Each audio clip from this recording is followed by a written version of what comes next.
Hi, welcome everyone to Human-Centered Design for Childcare and Development Fund Lead Agencies. I know a lot of you are probably shuffling in from other meetings. We've all got a lot going on today, so we'll give folks a second to come in and get settled.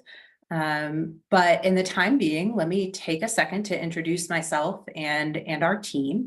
My name's Mel Banks. I am with the State Capacity Building Center Consumer Education Team. And I'm joined today by several of my colleagues, some of who you'll see and some of whom are sitting behind the scenes and helping us with this presentation. So Michelle Allen, who's also from my team, will be co-presenting today. We also have the fabulous Liz Kelly, who's going to be taking notes, and you'll hear me say HCD throughout and Michelle throughout the presentation. But before we get started, I'd really like to hear what HCD means to you. So you'll see a short answer poll that will pop up on your screen. And let's just do a little bit of word association. So when you hear human-centered design, what comes to mind? What do you think of?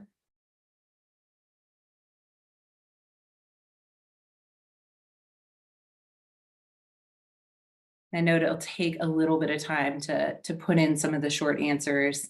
So we'll just give you a little bit to think about that.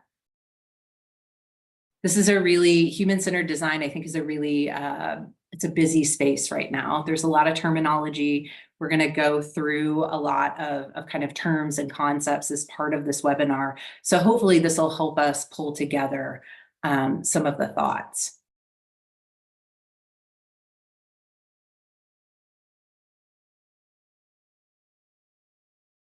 All right, so we'll let that go. I can't see the results of the poll quite yet. So if there's anything that pops up in chat, Liz, as well, just let me know. But I want you to keep thinking about what human-centered design means to you. And as we're doing that, I'm going to pop it over to Michelle to share kind of how we define human-centered designs for the purpose of this webinar and the resources that we just released. Thanks, Mel. So for the purposes of this presentation today, we'll define human-centered design as being an effort to really recenter customer experience in continuous improvement efforts. So this effort has really become a national priority by both the White House and also the rest of the federal government. Liz has a link that she'll drop into the chat for a recent executive order so that you can read a little bit more about what the discussion is on that later. So human-centered design can help your lead agency develop solutions by incorporating human experience into all stages of the problem solving and improvement process. HCD ensures that the people who are most affected by a service or product remain at the center of any improvement planning. So this approach, we really believe, can help your CCDF lead agency to identify customer needs and challenges as defined by your customers, and also build an understanding of those customers' experiences to improve service delivery and the products that you're developing. Human-centered design is about more than just your customers also. The approach helps you to consider every person influenced by your design decisions, which includes your agency staff. Next slide. So there are 4 main steps to the human-centered design process: research and define needs, design and test, finalize and implement, and analyze and improve. It's really important to note that for this approach to remain relevant and truly human-centered, the process must be cyclical. To ensure that your efforts remain responsive and connected to evolving customer needs, be sure to integrate this process into your ongoing continuous improvement process. So we'll provide a really brief overview of the 4 steps that you see on this screen here today, but we'll primarily focus on the key tasks and considerations that will help you to set yourself up for success and get you started. The pre-work is critical to the success of your human-centered design efforts. And throughout the process, we'll also provide you with tools and resources to help you prepare and navigate the process. So as your agency begins work on implementing a human-centered design process, it's likely that your leadership is going to want to know what you're going to get out of it, right? So why use human-centered design? By using this process, CCDF lead agencies can make sure that their service delivery and products are more responsive to the needs of the customers who use them. It can also ensure that the voice of the customers that you serve drive the service and product improvements that you're working to develop. It'll make services and products easier to use and understand, and also more accessible and transparent. And finally, it'll create a more efficient more efficient processes for staff. So before I move on, I just want to reiterate again how we define human-centered design and how we feel that it can support you in the work that you do. It's intended to support the development of solutions by incorporating human experiences into problem solving and improvement processes. The human-centered design process ensures that those most affected by a service or product remain at the center of all improvement planning. Human-centered design supports your ability to identify customer needs and challenges, and also leverages customers' experiences to improve and drive service delivery and product development. So now I'll pass it back to Mel again to share some potential ways that human-centered design could be applied to your agency.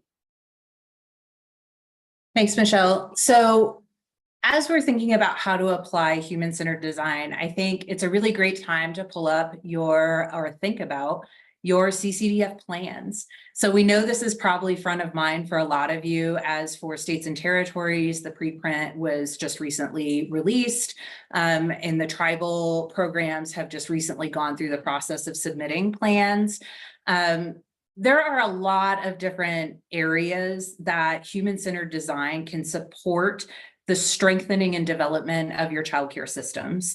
So as you think about navigating those plans, about implementing your strategies that are outlined in those plans, we challenge you to think about that with a human-centered design mindset.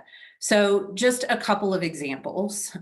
For instance, if you're thinking about improvements to your subsidy eligibility process, there are opportunities to apply human-centered design to those improvements. So some opportunities could include engaging in side-by-side learning with families as they navigate the current system, right? So assessing how they interact with your system as it stands and identifying pain points in that system. You could create task groups of families, providers, and staff all together to address some of the problem areas or some of the challenges that are experienced in your current system, and explore and collaboratively build solutions to help improve that system. And then once you have those ideas, you don't have to stop engaging with parents and families and providers and staff at that point. You can continue to engage with them to do something like a soft launch or a pilot program of that subsidy system to test the new system before it goes wide broadly, and to identify pain points with the new system as you roll it out. Another example, we're working closely right now with some of our tribal programs and listening to how consumer education might help support better relationships there in their system. And so one opportunity there, and one thing that was brought up, is helping providers that may be non-tribal providers to provide culturally inclusive care for tribal and indigenous families. So this is a great example of something that's not necessarily a process that has a start and a finish, but is more about the system as a whole and how you're collaborating and communicating. So applying human-centered design in that arena would mean leveraging maybe existing collaborations among tribal lead agencies, tribal programs, and providers that fall under the state or the territory, and how they can communicate around things like professional development and training, around education for families who are selecting care. There are so many opportunities there to engage the folks that actually touch the system and are impacted by the system, to think collectively and brainstorm and continue to stay in touch to help inform the system, so that you're focusing on the people that you serve as opposed to the process or the product itself. So those are a couple of examples. We'll go through some more examples throughout the rest of the presentation. And so I think before we get too far into how you do this work, we also want to touch on some of the key principles of human-centered design. So if we could go to the next slide. All right. So these are some core principles to keep in mind. So we'll talk about steps, we'll talk about activities and tools, but throughout every phase and your setup for implementing or applying human-centered design, you want to keep these principles in the back of your mind. So, and really at the front of your conversation. So not just back of your mind, you want to keep the work anchored to the people and the experiences. So remember that the purpose of your service or your product is to help people to achieve a particular goal. It's helping people. You want to keep the experiences of those people that are affected by your work at the center of your solution and consistently measure those experiences as you're developing, as you're designing, as you're researching, but don't lose it there. Keep it as you apply and implement and as you actually put those services to work. Constantly check in with the people that you're serving and make sure that you're meeting your goals. You also want to identify and solve the problem and not the system. So make sure that you're not just exploring what you're seeing, what you're witnessing. You want to really get to the root cause of an issue. And that really requires intentional engagement with the people that you're serving and also the people behind the scenes in your system. So like, for instance, if there is a really high turnover in family subsidy participation, that may be a symptom of a larger problem, like a lack of transparency and understanding the requirements. Families don't know what they don't know. So sometimes you really have to dig in deep to figure out the source of a problem. And so you constantly want to be checking, setting metrics and opportunities to measure your outcomes throughout the process. And then make sure that you're pursuing small solutions that you can build through iteration. You don't have to apply human-centered design at every turn from every single project that you are currently overseeing or managing as a CCDF system, as a childcare system. You can start small. You can start with projects that feel a little bit more accessible, that maybe have an identifiable beginning and end, that you can engage maybe a small group of folks to kind of build your knowledge about human-centered design as you start to apply these principles to your work. So start small, start with small solutions. You can always build over time. This is a cyclical process that you're constantly going to be building into the culture of your agency, and that you can constantly revisit. So you don't have to do it all at once. And to help you with that, we have some resources. These are the hot off the press resources that I talked about at the top of the webinar. We have two. One is Human-Centered Design for Childcare Development Fund Lead Agencies. It's a practical guide. So this is really your foundational resource to help you think about the concepts of human-centered design, how they can be applied specifically to CCDF lead agencies. You may have heard terms over the past couple of years. If you work in the tech space at all, you may hear terms like UX, user experience, or CX, customer experience. We've heard terms about lived experience and engaging folks with lived experience, things like user research. These are all terms that kind of circle around in the human-centered design space. And there are a lot of resources out there around human-centered design and those kind of related concepts. What we wanted to do was pull those resources together and build something that would be directly applicable to CCDF lead agencies, to childcare, to your partners. So, you know,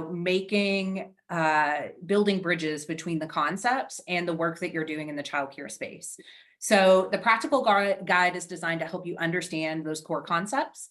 And then we also built a toolkit that has a lot of really phenomenal tools, some of which have been built within the childcare technical assistance space itself. Some are government resources, like from digital.gov, or different digital toolkits, and others are just from partners in the space that we use to refer to as best practice in the consumer education and human-centered design realm. So these are all trusted resources that we refer to as best practice examples. And there's just a lot of great ideas about how you can apply human-centered design in that toolkit and actually do the work. So Now that we've talked a little bit about what human-centered design is, and the principles behind it, and then the resources that can help you in that work, I'm going to turn it over to Michelle, who's going to talk to you about how you can actually hit the ground running. Thanks, Mel. So we warned you that we would spend a lot of time really focusing in on the planning steps to set up your human-centered design process for success. There's a ton of work that needs to go in on the front end to ensure that you have a really strong human-centered design process. So there are quite a few steps that you'll want to take before beginning this project. So the first one, we really want you to take a look at your agency's capacity. So this might include considering like, what is your agency's organizational culture and climate? What available staff knowledge and skills do you have? What things do you have on your plates right now? And what partnerships are available? And also, maybe more importantly, are there financial resources to support this effort? So some of the questions that you might consider asking yourself for your team: how does your agency's culture support your ability to implement the HCD core principles? Is there some work to do? How does your agency prioritize customer feedback? Does your agency have internal staff with skills and knowledge to sustain human-centered design work? If not, are there partnerships that could support HCD efforts? Are there already places that feedback can even be gathered, which may cut down on some of the work later on? Does your agency have adequate and stable funding? Or maybe more importantly, do you have the authority to allocate funds to support human-centered design? So second, you'll want to take a look at your capacity and work on strengthening that. So use the results of that assessment that you've completed to address any capacity gaps. If considering feedback and experiences of those that you're serving as your agency works towards process improvement is not the way you've typically done business, it may be important to adjust your mindset. This shift in recentering will really allow your agency to be more open to feedback that is provided and work through the causes of the key problems, and also hopefully help you to identify creative solutions. Next, you'll want to begin preparing and gaining approval for buy-in for those needed project resources. We all know how important it is to have approval and buy-in for the initiatives that we're leading. Having buy-in from your leadership will ensure that your team has adequate resources to implement your human-centered design work. And as you're working to do this, you'll also want to ensure that you're sharing progress with those that are showing up to provide feedback. So you'll want to keep your leadership involved, up to date on the things that you're working on, and also those that you're engaging with for feedback.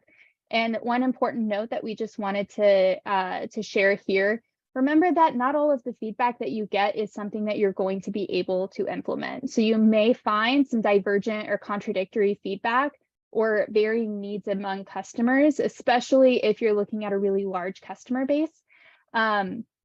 Customers may also provide feedback that you find just unfeasible and unsustainable because of regulatory, legal, or funding limitations. So really try to balance the needs of different customer groups with those of your staff members, and also just what is realistic for you and your agency.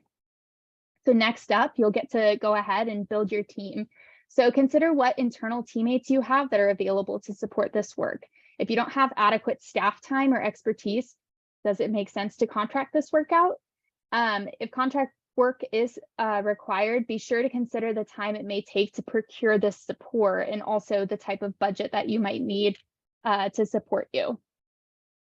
Next, you'll want to prepare a communications plan. So again, consider the ways that you're going to communicate updates to leadership staff. What type of information are they going to be most invested in, and how are you going to share this information with them? And you'll also want to consider how you're going to engage your customer base. If you find yourself needing additional feedback from them, how are you going to gather that information? So after all of these steps are complete, your agency should feel really well equipped to identify the key problems that you want to resolve. So just a little bit more about both identifying your CCDF customers and also building your team. Your customers probably include the families and providers that are accessing the wide array of products and services that you're providing. So this might include your childcare subsidy program, your licensing services, consumer education website content, professional development registry, comprehensive background checks, and the list goes on, right? So remember, while your end users are likely going to be the families and providers in many scenarios, it's important to be really inclusive of the staff that deliver the services and products that are offered by your agency. The human-centered design table is a large and inclusive table where feedback from all is valued. So on the slide here, there's two examples. So in this first example, we find a parent who is nervous about placing their child into a childcare program. So they really want to understand how they're going to find a safe and high quality program. For this example, potential partners could be parents and families, childcare providers, your consumer education team, direct service providers like pediatricians or WIC providers who engage with families on a regular basis, your resource and referral network, and others. So take a second, think about that. And if there are any others that you think you would want to engage, feel free to go ahead and drop that into the chat. And then for the second example, we see a childcare program that really wants to improve staff retention and support staff that are looking for professional development opportunities. So it might be helpful for this example to engage your workforce development partners, local community colleges and universities who are offering professional development opportunities for early childhood professionals, current childcare providers, and others. So again, if you have any ideas of anyone that we're missing on those lists, we would love to hear anyone else that you would be engaging in your world. So in both of these examples, we would really encourage you to consider the staff that have natural touch points throughout this process and would likely also have some feedback on the processes and how different quality improvement efforts would impact their work. So these might include partner agency staff, field staff, or customer service staff.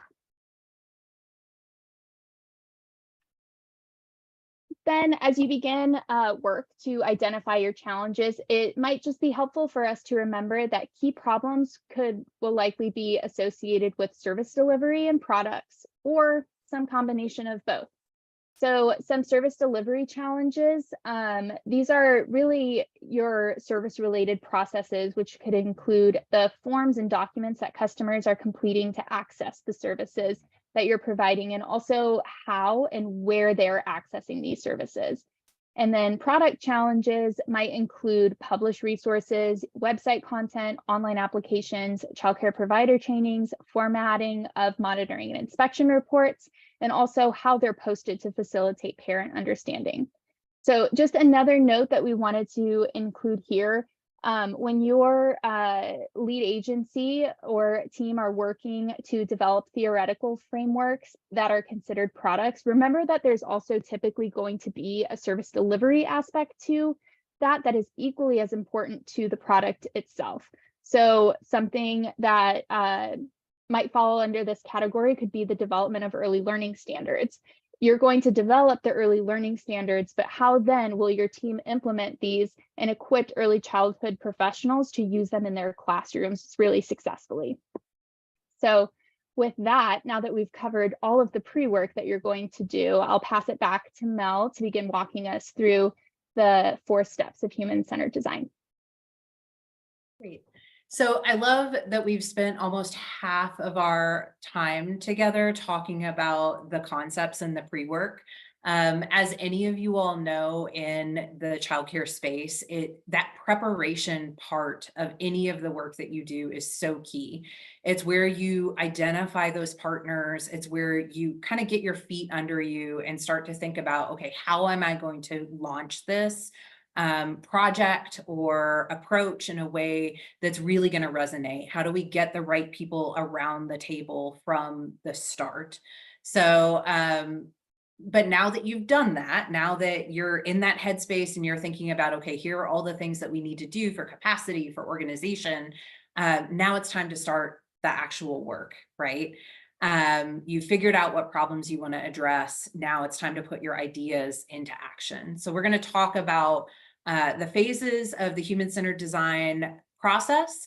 And as part of that, Michelle and I will be sharing some of the tools that we're highlighting in the toolkit so that you can kind of get a look at some of the resources that we've pulled together. It's by no means a full list. There are a lot of activities and resources in those 2 new resources and the toolkit that we won't get to highlight today, but we wanted to give you a little bit of a flavor of how these resources might be helpful. So we're going to start with phase 1. And phase 1 of the human-centered design process is research and define needs. So this is where you learn about the needs of the people that you serve and also the people that serve them. It's really building a strong understanding of the customer experience as it currently stands and where it could be. So let's think about, maybe an example. We talked earlier about the subsidy application process and how you might improve that is for user experience. So one of the things that you could consider doing, and this is one of the tools that we highlight in the toolkit, is to do a journey map. So this particular journey map, and I think Violetta is going to pull that up right now, is from a resource called Service Design Thinking by Schneider and Stickdorn. And so this is an example of a resource that we pulled from an existing resource that we refer to as kind of best practice or as a good, a trusted tool as part of the toolkit. And what the journey map allows you to do is it helps you visualize the sequence of steps that your customer must take to achieve a particular goal. I particularly like this journey map because what you see in the center of the map are the steps, but then along the outside of the map, you also have inputs that your lead agency may have that aren't necessarily a step that the customer is taking as part of the process, right? So it could be, it could be a social media campaign or a resource that could be somehow connected with a parent as part of that process. It could be leveraging trusted partners to share something about the experience. So with journey mapping, one great step to take would be to journey map your process as it stands now.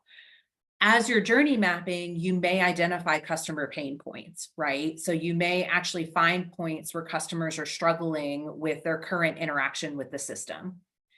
Those pain points are really important to helping you create solutions. So if we go back to the slide deck, you'll see identifying customer pain points is another activity as part of phase 1 of research and define needs. There are a couple different types of pain points that you can listen for. One would be an obvious pain point. So in the subsidy application system, a parent has determined that they want to apply for childcare subsidy, but they can't find the application online, right? So you're mapping the journey. It gets to the point where the parent wants to apply and they just can't find the application, or they find the application and it's really difficult for them to understand. So that's an obvious pain point. That's something that the customer can express to you as a need for improvement.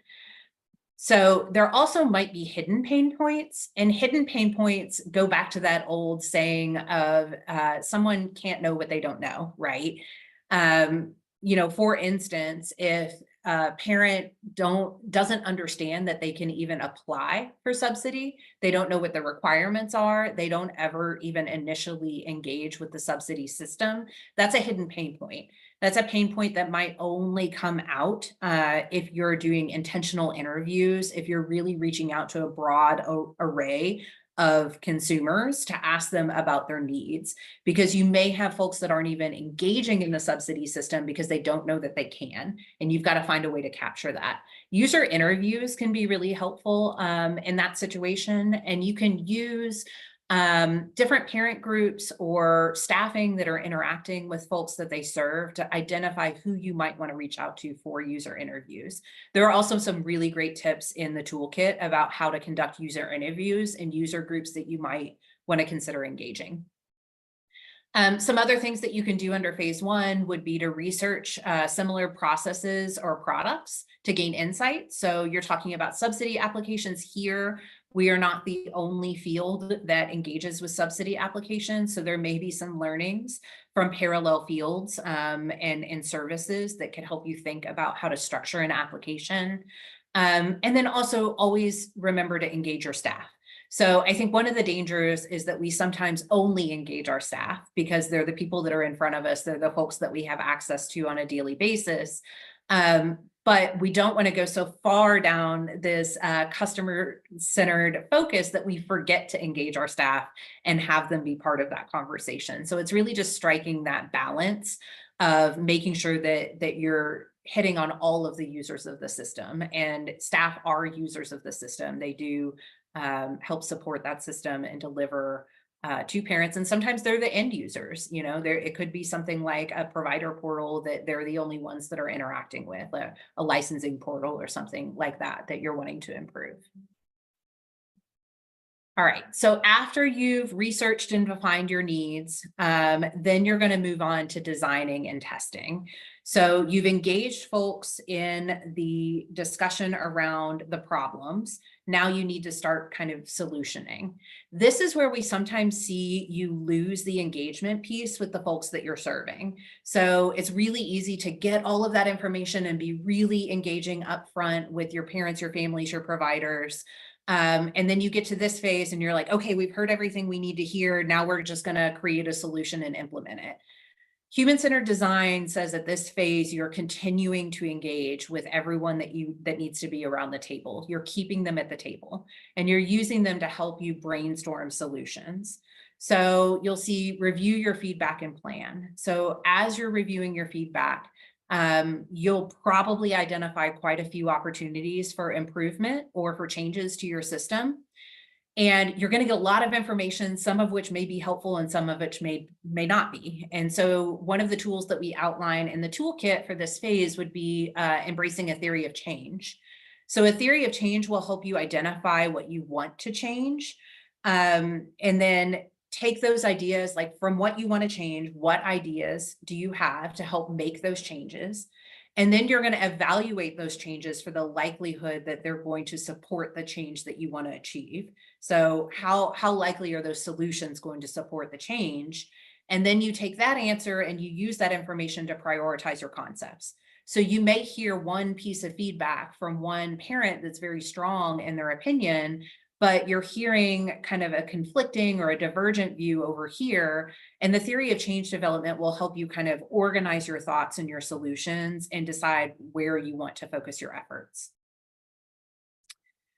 Once you've got something designed, it can be very helpful, or as you're designing, it can be very helpful to visualize your solutions. And there are a lot of different ways that you can do that. Digital.gov has some really great methods that they outline. And we also have this in the toolkit under Design Your Solutions.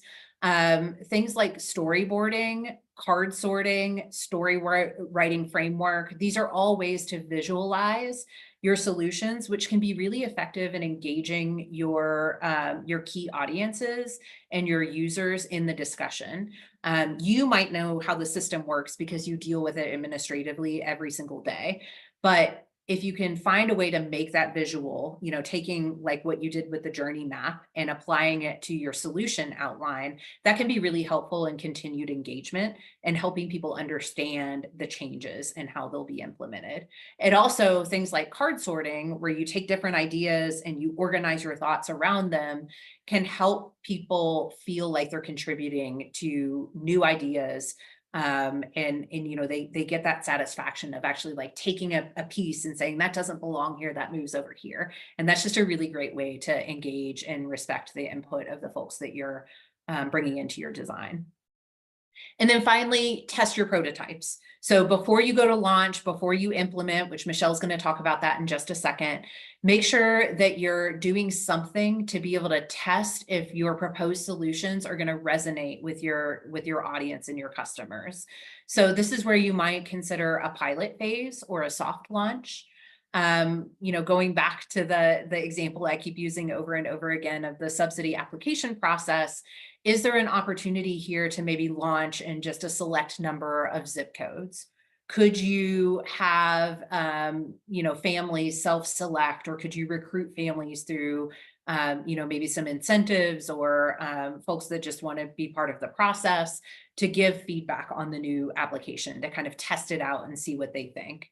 And then like what metrics what can you measure to see if this is effective and if people like it? How can you continue to engage your folks that contributed to your design to make sure that it's hitting the right note and that it's being effective?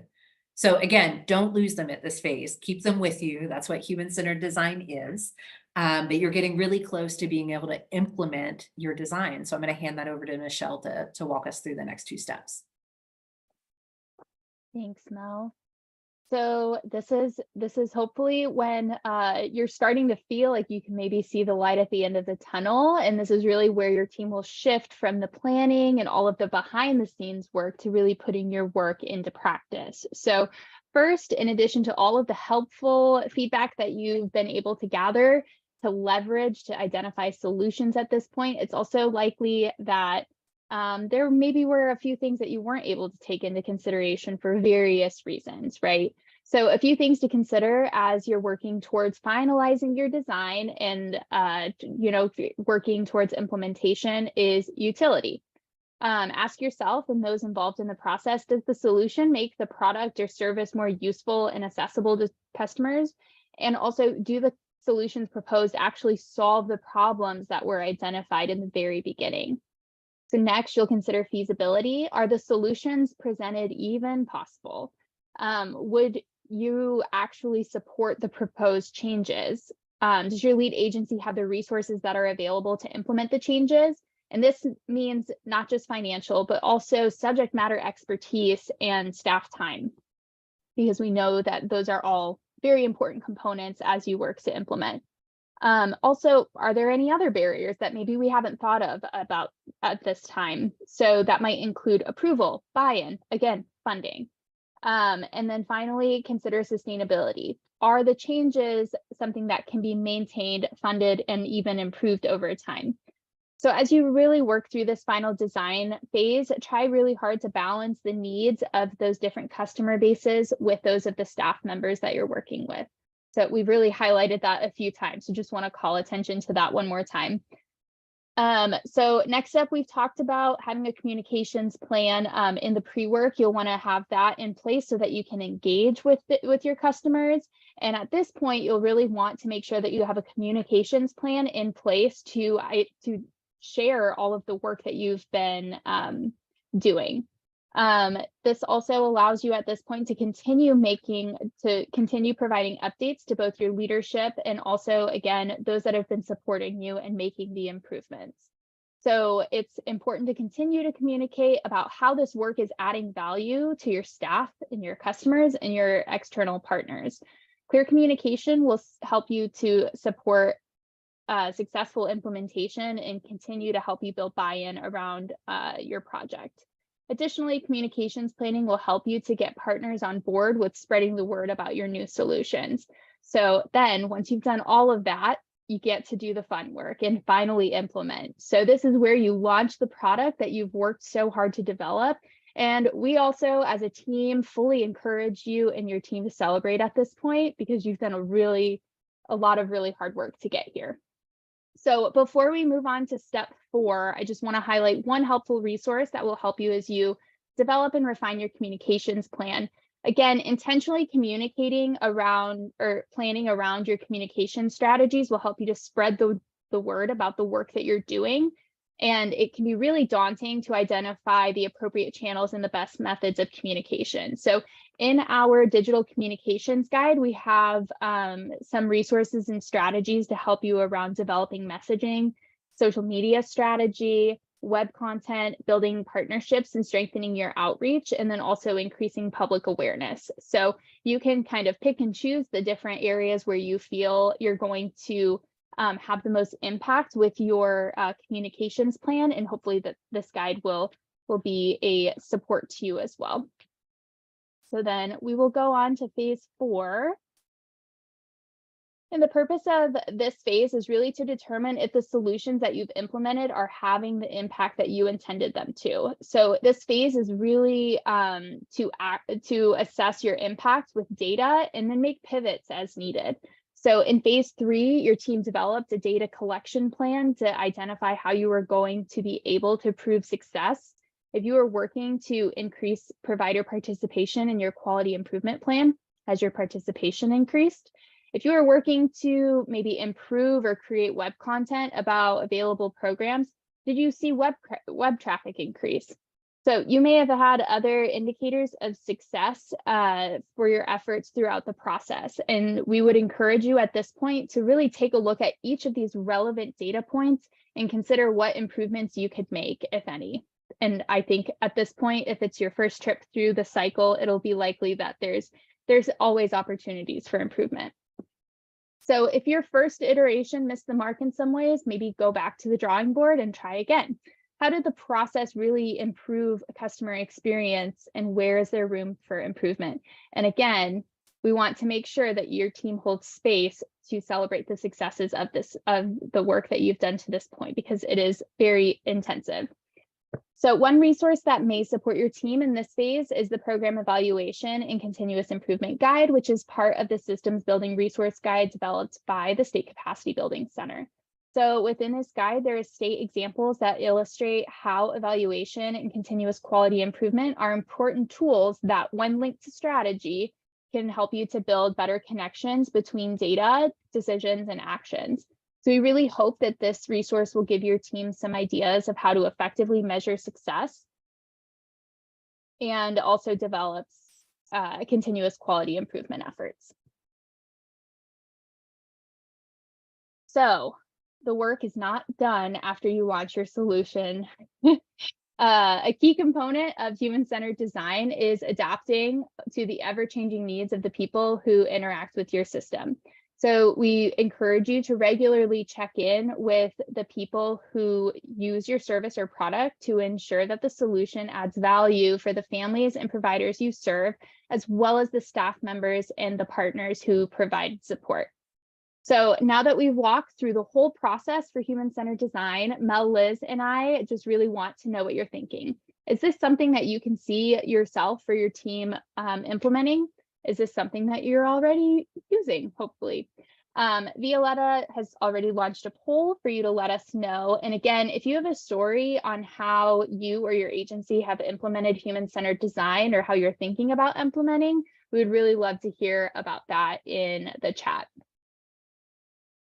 Yeah, and just to add to that, we outline a couple of examples of HCD application actually at the CCDF level in the toolkit, but we're always looking for more examples. So this is a really great opportunity to start some conversations around HCD application in your lead agency. We want to learn from you, and we hope you're learning from us, but we always like to hear these success stories, or even just, you're halfway through a project, you don't know if it's going to be a success or not. What are you learning? What challenges have you hit? We love to have those conversations. So please share. We did get one comment in the chat that just highlighted that the human-centered design process is a great strategy to adapt for other aspects of programs that lead agencies are operating. And I just wanted to call that out. We do think that this is something that can be applied outside of CCDF world. And I think we would encourage that.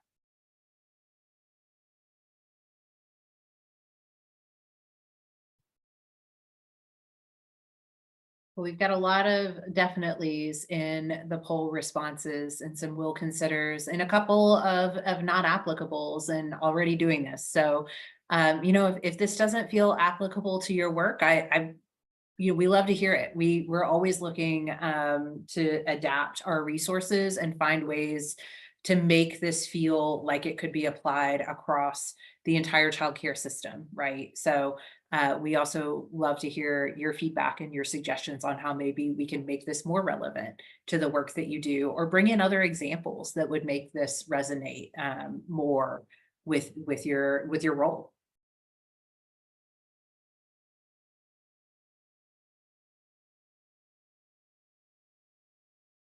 Okay.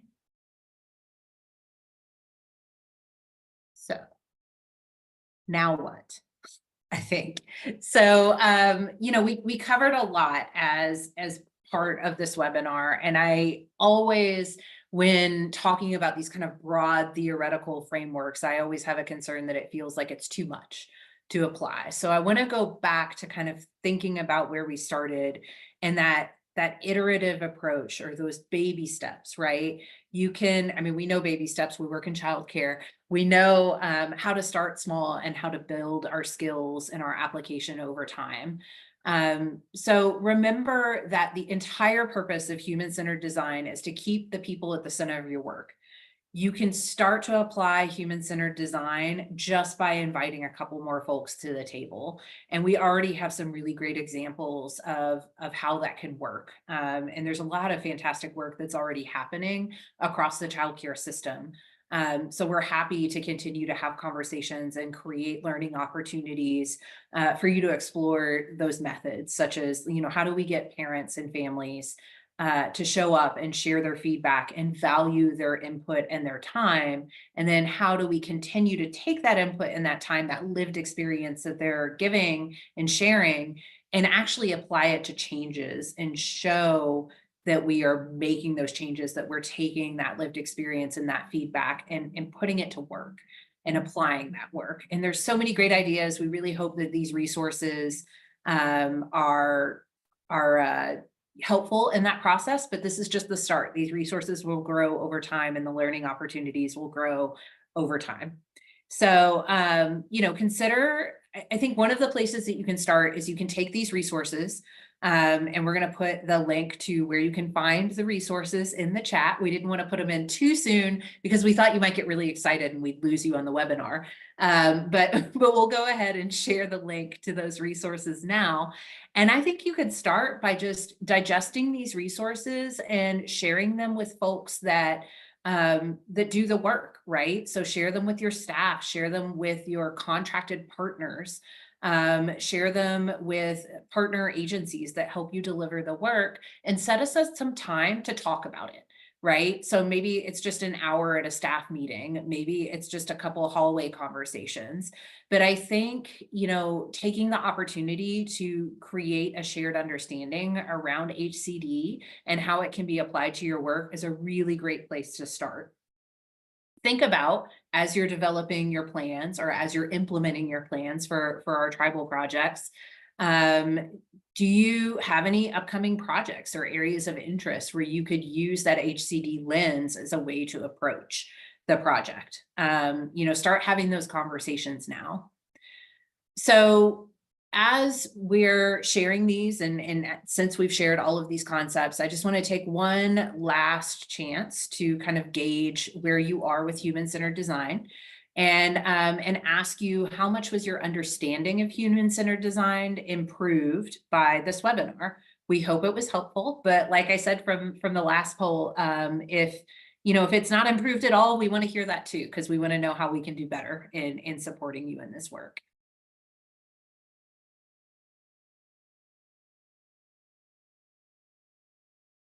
So I'll let that poll stay open for a little bit and just start to close us out by sharing where you can find information. It looks like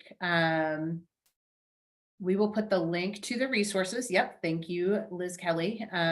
We've got the HCD resources are linked. You'll see 2 on one page, and there's the practical guide and the toolkit. So please take some time to look at those resources, explore those resources, spend some time on the CCTN website. There's a lot of other resources there from our partners at when all the technical assistant networks.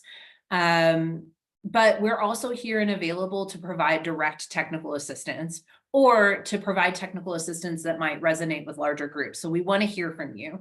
If you're interested in hearing more about human-centered design and how you can apply it to your work, please reach out to your systems specialist or your regional office and let them know where you need help. Do you want some side-by-side thought partnership and how to apply this? Would you be interested in having some more kind of universal technical assistance opportunities, some peer learning groups? What would be helpful for you in this space to move from conceptual to implementation and to actionable items? That's what we get paid to do. We are very happy to help you in this space. So thank you so much for your time today. We're going to give you a couple minutes back, and it looks like about 5 minutes left in the hour. We're really happy that you could join us and that you could help us think through this great concept of human-centered design. So we look forward to hearing your successes and hearing more about how you apply these concepts. Thank you all. Have a really great day.